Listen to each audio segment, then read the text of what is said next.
If you're a fullback, you're a failed winger or failed centre-back. No one grows up wanting to be a Gary Neville. Those were the famous words of ex-Liverpool defender turned pundit Jamie Carragher when speaking about the roles of fullbacks in 2013. Oh well, there used to be a time when fullbacks are viewed as the worst players on the pitch and are just placed there to do a job with minimal fuss. However, the evolution of the game in recent times have altered their job description radically, and fullbacks are now one of the most important components of the team. Teams started to recognise the need of utilising attacking fullbacks, with one of the earlier examples being Brazil's 2002 World Cup winning team, which featured the duo of Roberto Carlos and Cafu. The pair of Patrice Evra and Wes Brown then played a prominent roles in Manchester United's Premier League and UEFA Champions League triumph in 2008. Most recently, Marcos Alonso and Victor Moses shone as wingbacks in Chelsea's Premier League success last season. That brings us to the hottest topic in town now, the inverted fullbacks. Some may confuse it with the idea of fielding a right-footed player at left back, or vice versa, but the idea is not that simplistic. A tactical brainchild of current Manchester City's manager, Pep Guardiola, the inverted fullbacks are supposed to carry the ball into the zones in front of the centre-backs, where the central midfielders are usually located at.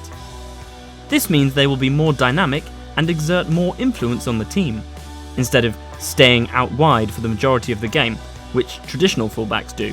It is a tactic which Guardiola used to good effect at Bayern Munich, where he had David Alaba and Philipp Lahm, and has continued to deploy it at Man City, where there is now Benjamin Mendy, Fabian Delph and Kyle Walker. There are a good number of reasons for using this tactic, and it is best used in a team which plays possession-based football. With the inverted fullbacks coming infield to support the midfielders, it creates more passing options in central areas. With an extra man or two in the middle, the central midfielders have the liberty to move higher up the pitch and dictate the tempo in between the opponent's defence and midfield lines. Should the team lose possession, they can also regain the ball in a shorter time as they are more compact as a group. With that, it forces the opposition centre-backs into an extra dilemma. Should they decide to sit back and hold the line, the central midfielders are allowed the time and space to decide their next move. Should they press forward, it may leave a gap for the central midfielders to play the killer through ball. There is also the possibility of the central midfielders making a late run into the box to join the attack, as they are less susceptible to being hit on counter-attacks, as the inverted fullbacks are already covering the space which they vacated. There are more numbers back there as compared to using traditional fullbacks, who are tasked to press high up in attacking plays and may not get back in time in such situations. Additionally, having more numbers in the middle also means there will be more space out wide, with the opposition wingers being forced to come infield to follow the inverted fullbacks to cancel out their threat. Their own fullbacks could be left isolated and vulnerable to one-on-one situations against the wingers.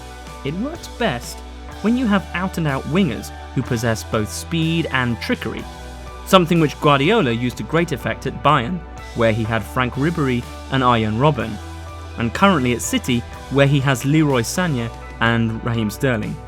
Of course, like any other tactic, using inverted fullbacks also has its downsides, as they are instructed to play infield primarily. The possibility of them making overlapping runs to support the attack diminishes. That may potentially cause problems when opponents deploy double marking on the wingers, which is supposed to play ahead of them.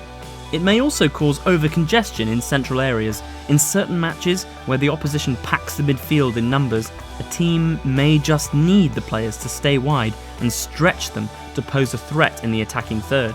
All in all, there is no doubt that Guardiola's introduction of inverted fullbacks has revolutionised the game of football and has plenty of benefits, but it is definitely not a one-size-fits-all tactical plan and could well be exploited. That's the beauty of the game, isn't it?